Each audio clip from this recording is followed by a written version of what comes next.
ഗാന്ധാരദേശത്ത് കാലമുഖൻ എന്നറിയപ്പെടുന്ന ക്രൂരനായൊരു രാജാവുണ്ടായിരുന്നു. കാളമുഖൻ തന്റെ അടുത്ത പദ്ധതിയെക്കുറിച്ച് ആലോചിക്കുകയാണ്. നിന്റെ സഹോദരൻ തെങ്ങണ്ണ കൊല്ലപ്പെട്ടു. വായുലിംഗത്തിനായി നീ അയച്ച 50 സൈനികരിൽ ഒരാൾ നിന്റെ അനിയന്റെ വിവരങ്ങളുമായി എത്തിയിട്ടുണ്ട്. എന്ത്? ശക്തനായ യോദ്ധാവ്. തെങ്കണയ്ക്ക് അപാരമായ ശക്തിയുണ്ട്. അവനെ തോൽപ്പിക്കാനായി നിരവധി സൈനികരെ ആവശ്യമാണ്. 100 പേര് പോലും മതിയാവില്ല. അവനെതിരെ നിൽക്കാൻ കുറഞ്ഞത് 1000 പേരെങ്കിലും വേണ്ടിവരും. അവന്റെ വിയോഗത്തിന് ആഗ്രഹിക്കുന്ന എത്ര പേരുണ്ട്? ഒരാൾ മാത്രമേ ഉണ്ടായിരുന്നുള്ളൂ. എന്ത്? ഒരാളോ? അതെ, തിന്നൻ എന്നാണ് അവന്റെ പേര്. അവൻ കോയ കുലത്തിലെ രാജകുമാരനാണ്.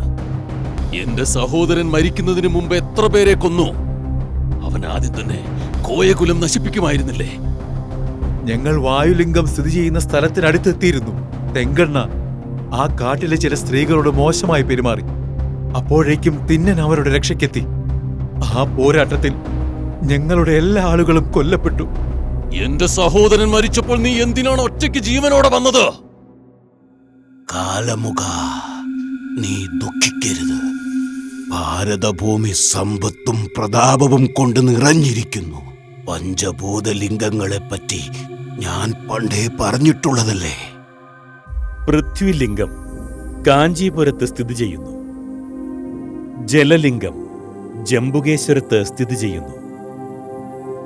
ആകാശലിംഗം ചിദംബരത്തിൽ സ്ഥിതി ചെയ്യുന്നു. അഗ്നിലിംഗം അരുണാചലത്തിൽ സ്ഥിതി ചെയ്യുന്നു. ഹിരണ്യരാഷ്ട്രമെന്നറിയപ്പെടുന്ന പ്രദേശത്ത് വായുലിംഗം കുടികൊള്ളുന്ന സ്വർണമുഖി എന്നൊരു നദിയുണ്ട്. ശ്വാസം വിടുകയും തുടർച്ചയായി ശ്വസിക്കുകയും ചെയ്യുന്ന ലോകത്തിലെ ഒരേയൊരു ലിംഗമാണിത്. കൂടാതെ യുവസന്യാസിയായ മാർക്കണ്ഡേയനെ കുറിച്ചുള്ള കഥ മറക്കരുത്. യുവമുനിയായ മാർക്കണ്ഡേയ സ്വാമികൾക്ക് അസാധാരണമായ ശക്തിയുണ്ടായിരുന്നു. 12 വർഷത്തിനപ്പുറം അദ്ദേഹത്തിന് ആയുസ്സുമുണ്ടായിരുന്നില്ല. മരണദൂതന്മാർ അദ്ദേഹത്തിന്റെ ജീവനെടുക്കാൻ വന്നപ്പോൾ മാർക്കണ്ഡേയൻ പോയി വായുലിംഗത്തെ കെട്ടിപ്പിടിച്ച് അവരെ എതിർത്തു. മരണദേവനായ യമന് പോലും അപ്പോൾ അദ്ദേഹത്തിന്റെ ജീവനെടുക്കാൻ കഴിഞ്ഞില്ല. വായുലിംഗത്തിന്റെ അനുഗ്രഹം ആ ബാലന് ലഭിച്ചിട്ടുണ്ട്. അവൻ അനശ്വരനായി തീർന്നു. അവൻ ഒരിക്കലും ഒരു ദോഷവും സംഭവിക്കുകയില്ല. ഈ വായുലിംഗത്തിന്റെ മഹത്വത്തിനു മുന്നിൽ ഞാൻ വണങ്ങി ആദരവർപ്പിക്കുന്നു. 7 ചിരഞ്ജീവികളിൽ ഒരാളാണ് മാർക്കണ്ഡേയൻ. ആ വായുലിംഗം നിങ്ങളുടേതാണെങ്കിൽ നിനക്ക് മരണമില്ല. നീ മൃത്യുഞ്ജയനായിത്തീരും. 8ാമത്തെ ചിരഞ്ജീവി നീയായിരിക്കും. വായുലിംഗം നിന്റെ കൈവശമുണ്ടെങ്കിൽ ഈ ലോകം നിന്റെ കാൽ കീഴിലാണ്. നിനക്കൊരു തിരിച്ചുപോക്കില്ല. നിങ്ങൾക്ക് വലിയ ശക്തികൾ നേടണമെങ്കിൽ രക്തവും ജീവനും ബലി നൽകണം. ഇത് നിന്റെ സഹോദരനെ മാത്രമല്ല, നിങ്ങളുടെ സൈന്യത്തിലെ പലരെയും നശിപ്പിച്ചേക്കാം. എന്നാൽ ഓർക്കുക, നിനക്കു മാത്രമേ വായുലിംഗത്തെ പ്രയോജനപ്പെടുത്താൻ കഴിയൂ. വായുലിംഗം എന്റെ സ്വന്തമാക്കുന്നത് വരെ പിന്നോട്ടില്ല. എന്റെ സഹോദരനെ കൊന്ന തിന്നനെ ഞാൻ വെറുതെ വിടില്ല. ഞാൻ വനം മുഴുവൻ നശിപ്പിക്കും. ഞാൻ എല്ലാവരെയും കൊല്ലും.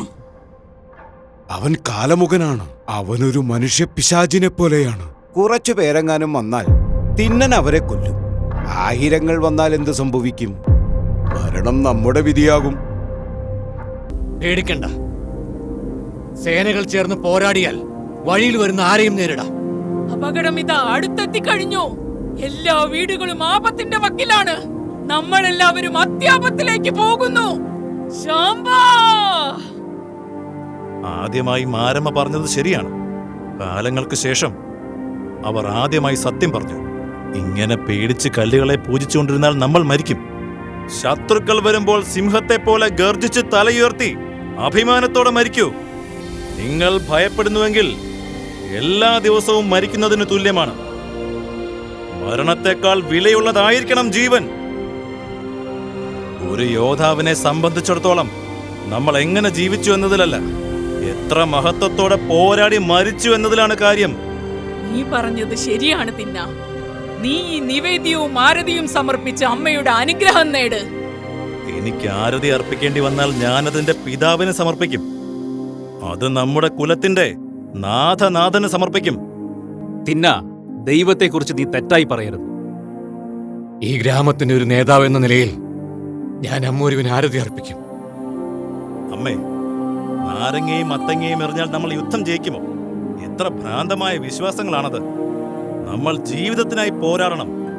മാരമ്മയെ പോലെയുള്ള വിഡ്ഢികളില്ലാത്ത ഗ്രാമമായി മാറണം ഇത്. എനിക്കറിയാം, നിന്റെ മനസ്സിന് സമാധാനമില്ലെങ്കിൽ അമ്മയുടെ കുഴിമാടത്തിൽ വന്നിരിക്കുന്നു. നീ ദൈവത്തിൽ വിശ്വസിക്കുന്നില്ലെന്ന് എനിക്കറിയാം. നിന്റെ ചിന്തകൾക്കെതിരായി ഞാൻ പറയുന്നില്ല. ഒരു നേതാവെന്ന നിലയിൽ നമ്മൾ വിശ്വസിച്ചാലും ഇല്ലെങ്കിലും ജനങ്ങളുടെ വിശ്വാസങ്ങളെ മാനിക്കണം. അവരുടെ ഹൃദയം മുറിവേൽക്കാൻ പാടില്ല. ദൈവത്തിലോ ആചാരങ്ങളിലോ വിശ്വസിക്കാൻ ഞാൻ നിന്നെ ഒരിക്കലും നിർബന്ധിച്ചിട്ടില്ല. അതുപോലെ നിന്റെ നിരീശ്വരവാദവും ദൈവത്തിൽ വിശ്വസിക്കുന്ന ആളുകളെ വേദനിപ്പിക്കരുത്. ഇത് കഴിക്കൂ. കാലമുഖനെ പോലെയുള്ള തെമ്മാടികളെ നേരിടാൻ നമ്മുടെ കോയകുടം ദേശം നിവർന്നു നിൽക്കണം. ബാക്കിയുള്ള 4 കുലങ്ങളിലേക്ക് ഞാൻ അറിയിപ്പ് നൽകിയിട്ടുണ്ട്. മറ്റു കുലങ്ങളോ? എന്തുകൊണ്ട്? കാട്ടുതീ ഉണ്ടായപ്പോഴോ വെള്ളപ്പൊക്ക സമയത്തോ അവർ എപ്പോഴെങ്കിലും തിരിഞ്ഞു നോക്കിയിട്ടുണ്ടോ? ബുദ്ധിമുട്ടുകളിൽ അവർ നമ്മളെ സഹായിച്ചിട്ടുണ്ടോ? ഒരുമിച്ച് ജയിക്കുന്നതിനേക്കാൾ നല്ലത് വ്യക്തിപരമായി മരിക്കുന്നതാണ് എന്ന് വിശ്വസിക്കുന്നവരാണവർ. അവർ അങ്ങയുടെ വാക്കുകൾ കേൾക്കുമെന്ന് കരുതുന്നുണ്ടോ? നിങ്ങൾക്ക് വിഭ്രാന്തിയാണ്. നല്ല കനുമ ദേശത്താണ് ഭില്ല എന്ന ഗോത്രം. മുള്ളുകൾ നിറഞ്ഞ കുറ്റിക്കാടുകളുള്ള വനങ്ങളുണ്ടവിടെ. അവർ മുതലക്കുളത്തിലെ ചെളിവെള്ളം കുടിക്കുന്നു. ചന്ദനാണ് ഭില്ല ഗോത്രത്തിന്റെ നേതാവ്. മഴുവാണ് അവരുടെ ആയുധം. പുളിന്ത ഗോത്രം സദാശിവന്റെ നാട്ടിൽ ജനിച്ചത്. ആനക്കാടുകൾ. അവർ സ്വർണമുഖി നദിയിൽ നിന്ന് വെള്ളം കുടിക്കുന്നു. ഇവർ വായുലിംഗത്തിന്റെ സംരക്ഷകർ. അവരുടെ നേതാവ് കമ്പൻ. ത്രിശൂലമാണ് ഇവരുടെ ആയുധം. എറുക്ക ഗോത്രം. ജന്മസ്ഥലം നങ്കളി പാലക്കൊണ്ട നീത. ഇവർ ദർഭകാരണ്യയിൽ താമസിക്കുന്നു. നന്ദിവിന്തി വാഗിൽ നിന്ന് വെള്ളവും കുടിക്കുന്നു. ഇവരുടെ നേതാവ് മുണ്ടൻ. അവന്റെ മകൻ ബെബ്ബുലി. ഇവരുടെ ആയുധം ഗദ. ഇവിടെ സ്ത്രീകൾ ഭരിക്കുന്നു. ഉത്ഭവം നന്ദി കുന്നുകളിൽ. വളർന്നത് ചീറ്റകളുടെ വനത്തിൽ. അവർ പെന്ന നദിയിൽ നിന്ന് വെള്ളം കുടിക്കുന്നു. ഈ ഗ്രാമത്തിലെ രാജ്ഞി പന്നകയാണ്. രാജകുമാരി നെമലിയും. അവരുടെ ആയുധങ്ങൾ വാളുകളാണ്. കോയ ഗോത്രം. ഭീമന്റെ പിന്മുറക്കാരായ പാണ്ഡവരുടെ ഗോത്രത്തിൽ കോയ ജനത ജനിച്ചു. ജനനം ചുവന്ന കുന്നുകളിൽ. ഉടുമുരു കാടുകളിൽ ഇവർ വളർന്നു. മുകിലേരു നദിയിൽ നിന്ന് വെള്ളം കുടിക്കുന്നു. കോയ ഗോത്രത്തിന്റെ നേതാവ് നാദനാഥൻ. രാജകുമാരൻ തിന്നനാണ്. അമ്പും വില്ലുമാണ് ഇവരുടെ ആയുധങ്ങൾ. എന്തേ നാഥനാഥ, ഒറ്റയാൾ പോരിന് പേടിയുണ്ടോ? നിങ്ങൾ ഭയപ്പെടുകയും ഞങ്ങളുടെ സഹായം അഭ്യർത്ഥിക്കുകയും ചെയ്യുന്നു. ആ കാലമുഖനാരായാലും ഞങ്ങൾക്ക് അവരോട് പകയും ദേഷ്യവുമില്ല. നിങ്ങൾക്കെന്തെങ്കിലും പ്രശ്നമുണ്ടെങ്കിൽ അത് സ്വയം പരിഹരിക്കുക നാഥനാഥ. നിങ്ങൾക്ക് വേണ്ടി എന്തിന് ഞങ്ങൾ യുദ്ധത്തിനിറങ്ങണം? വർഷങ്ങളായി വായുലിംഗം സംരക്ഷിക്കുന്നത് ഭദ്രഗണമാണ്. ഏതു വിഷയവും സമീപിക്കാൻ ധൈര്യപ്പെടുന്നവർക്ക് അവരാണ് തീർപ്പ് കൽപ്പിക്കുന്നത്. അതുമായി നമുക്കെന്താണ് ബന്ധം? അതെ, വായുലിംഗ സംരക്ഷണത്തിനായി ജീവൻ ബലിയർപ്പിക്കാനും ഭദ്രഗണം തയ്യാറാണ്. പക്ഷേ അവർ ഞങ്ങളുടെ അടുത്തേക്ക് വരുന്നതിന് മുമ്പ് നിങ്ങളുടെ 4 ഗ്രാമങ്ങളിൽ വരും. ആലോചിച്ചു നോക്കൂ. ഞങ്ങളെല്ലാവരും സഹോദരങ്ങളാണ്. നമ്മുടെ പഴമക്കാർ ഈ കാടിനെ 5ആയി തിരിച്ച് നമുക്ക് തന്നു. എന്റെ ജീവന് വേണ്ടിയോ നമ്മുടെ കാടിന്റെ ഒരു ഭാഗത്തിന് വേണ്ടിയോ ഒരുമിച്ച് പോരാടാൻ ഞാൻ നിങ്ങളോട് ആവശ്യപ്പെടുന്നില്ല. ഈ കാട് നമുക്ക് എല്ലാം തന്നു. ആ കാടിനു വേണ്ടി പോരാടിയില്ലെങ്കിൽ നമ്മൾ എന്തിനു വേണ്ടിയാണ് ജീവിക്കുന്നത്? എനിക്കോ എന്റെ ഗോത്രത്തിനോ വേണ്ടിയല്ല ഞാൻ നിങ്ങളോട് ചോദിക്കുന്നത്. കാടിന്റെയും നമ്മുടെ വംശങ്ങളുടെയും ഭാവിക്ക് വേണ്ടിയാണ്. ഭൂതകാല വ്യത്യാസങ്ങൾ മറന്ന് ഈ തിന്മയ്ക്കെതിരെ ഒരുമിച്ച് പോരാടാൻ ഞാൻ നിങ്ങളോട് അഭ്യർത്ഥിക്കുന്നു. അമ്മയ്ക്കൊരു അപകടമുണ്ടായാൽ നിങ്ങൾ ആ അമ്മയെ സംരക്ഷിക്കുമോ ഉപേക്ഷിക്കുമോ? ഈ കാട് ഞങ്ങൾക്ക് അമ്മയെ പോലെയാണ്. ഞാൻ എൻ്റെ പിതാവിനൊപ്പം ചേരുന്നു. നിങ്ങളോട് എല്ലാവരോടും അപേക്ഷിക്കുന്നു. ഞാൻ നിങ്ങളോടൊപ്പം യുദ്ധം ചെയ്യും. നിങ്ങളോടൊപ്പം മരിക്കും. എന്നാൽ അത് നമ്മുടെ വീട് നശിപ്പിക്കാൻ ആഗ്രഹിക്കുന്ന ദുഷ്ട സൈന്യത്തെ പരാജയപ്പെടുത്തുന്നതിന് മുമ്പല്ല. ഞങ്ങളെല്ലാവരും സമ്മതിക്കുന്നു. നന്ദിയുണ്ട് സഹോദരങ്ങളെ. ഇപ്പോൾ നമുക്ക് ഗ്രാമങ്ങളിലേക്ക് പോകാം. നമുക്ക് ഒരുപാട് ചെയ്യാനുണ്ട്. നീയോ? ഇതെന്താണ്? ചെറുപ്പത്തിൽ ഗ്രാമോത്സവത്തിൽ വെച്ച് കാണുമ്പോഴേ എനിക്ക് നിന്നെ ഇഷ്ടമാണ്. എന്റെ ഹൃദയം തുറന്നു കാണിക്കുവാൻ വേണ്ടിയാണ് ഞാൻ പുഷ്പവൃഷ്ടി നടത്തിയത്. ശിവൻ എന്നാൽ എനിക്ക് വലിയ ഭക്തിയാണ്. ഒരിക്കൽ ആ വായുലിംഗത്തിന്റെ അടുത്ത് എന്നെ കൊണ്ടുപോകാമോ?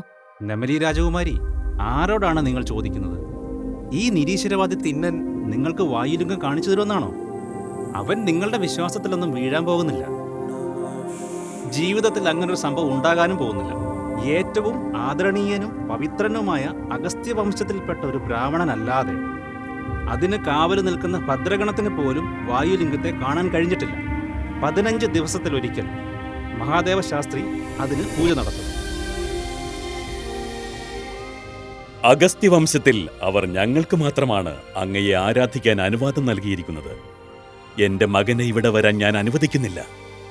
ഈ വായുലിംഗ രഹസ്യം സംരക്ഷിക്കാൻ എത്ര ജീവൻ വേണമെങ്കിലും ബലിയർപ്പിക്കാൻ ഞാൻ തയ്യാറാണ്. എന്റെ സ്വന്തം ജീവിതവും അർപ്പിക്കാൻ ഞാൻ ഒരുക്കമാണ്. ഇത് ശിവം, ഇത് രുദ്രം. തുടരും. സൈന്യത്തോടുകൂടിയ കാളമുഖ സേനാപതി ഗാന്ധാര രാജ്യത്ത് നിന്നാണോ വന്നത്? വിദേശ ശത്രുവിനെ നേരിടാൻ കാട്ടിലെ 5 കുലങ്ങൾ ഒന്നിച്ചോ? അതോ അവർ ശത്രുക്കളായി നിലകൊള്ളുകയും വിട്ടുപോകുകയും ചെയ്തു? മഹാദേവ ശാസ്ത്രികൾക്ക് വായുലിംഗ രഹസ്യം സംരക്ഷിക്കാൻ കഴിയുമോ? നെമലിക്ക് വായുലിംഗം കാണിക്കുന്നതിൽ തിന്നൻ ജയിച്ചോ? നാസ്തികനായ തിന്നൻ വായുലിംഗത്തെ ശത്രുക്കളിൽ നിന്ന് രക്ഷിച്ചോ? ദൈവം കളിക്കുന്ന നാടകം എന്താണ്? ഉടൻ കണ്ടെത്തുക.